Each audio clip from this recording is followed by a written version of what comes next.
आता पाहूया दिवसभरातल्या टॉप 9 मोठ्या बातम्या। ओबीसी समाजाकडे आम्ही वोट बँक म्हणून पाहत नाही, त्यामुळे ओबीसींवर अन्याय न करता मराठ्यांना न्याय देणार, देवेंद्र फडणवीसांची प्रतिक्रिया। समाजाकडे वोट बँक म्हणून आपण पाहत नाही, ओबीसी समाजाकडे वोट बँक म्हणून आपण पाहत नाही। माझ्या मराठा समाजाला मला न्याय द्यायचा आहे, पण तो ओबीसीवर अन्याय करून मला द्यायचा नाहीये। ठाकरे गटाच्या पदाधिकाऱ्यांची सलीम कुत्तासोबत पार्टी होते, दाऊदच्या साथीदारांसोबत पार्टी करताना लाज वाटली पाहिजे, देवेंद्र फडणवीसांचा ठाकरे गटावर हल्लाबोल।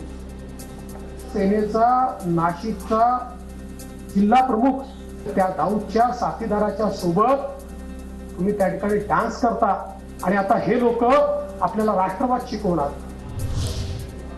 राहुल गांधी हे ईश्वरानं दिलेलं वरदान, असा विरोधी पक्षनेता मिळायला भाग्य लागतं। फडणवीसांचा राहुल गांधींना टोला, तर इंडिया आघाडीसाठी त्यांचा परिवार म्हणजे देश आणि मोदींसाठी देश हा परिवार, फडणवीसांचा इंडिया आघाडीवर हल्लाबोल। हे जे इंडी अलायन्स तयार झालेला आहे, या इंडी अलायन्स समोर कुठला अजेंडा नाहीये की या पार्ट्यांकरता त्यांचा परिवार म्हणजे देश आहे आणि मोदीजींकरता देश म्हणजे त्यांचा परिवार आहे।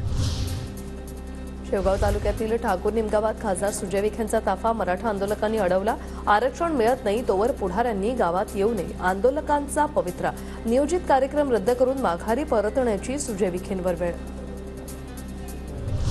एसआयटी की बरसात हो रही है, ड्रग्स प्रकरणातील आरोपी ललित पाटील आणि 2 मंत्र्यांचे संबंध तपासण्यासाठीही एसआयटी नेमा, संजय राऊतांचं सरकारला आव्हान। जो है एक एसआईटी की बरसात हो रही है। नासिक में ललित पाटिल जो ड्रग्स माफिया है, उनके सीधे संबंध दो कैबिनेट मिनिस्टर से जांच कर रहे हैं तो कर लीजिए।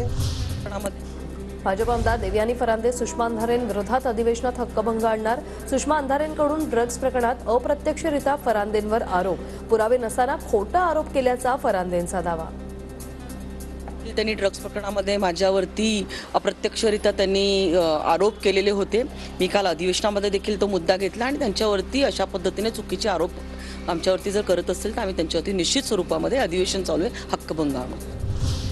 केंद्र सरकारने अखेर इथेनॉल निर्मितीवरील बंदी उठवली, उद्यापासून निर्बंध मागे घेतले जाणार, केंद्र सरकारच्या निर्णयाने साखर कारखानदार आणि ऊस उत्पादक शेतकऱ्यांना दिलासा।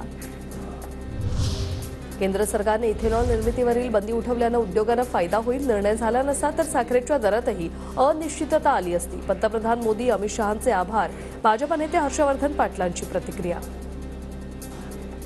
आता परत त्या उद्योग व्यवसायाला आणि शेतकऱ्याला त्याचा फायदा होईल, त्यामुळे ह्या दोन्ही घटकांचा समन्वय साधण्याचं काम हे केंद्र सरकारने केलेलं आहे, मी त्यांचं मनापासून अभिनंदन करतो। राज्यातले प्रकल्प गुजरातला घेऊन जाणं सुरू, देशाचा विचार न करता आपल्या राज्याचा विचार करतात, त्यांच्या हातात देशाची सत्ता, शरद पवारांची मोदींवर टीका।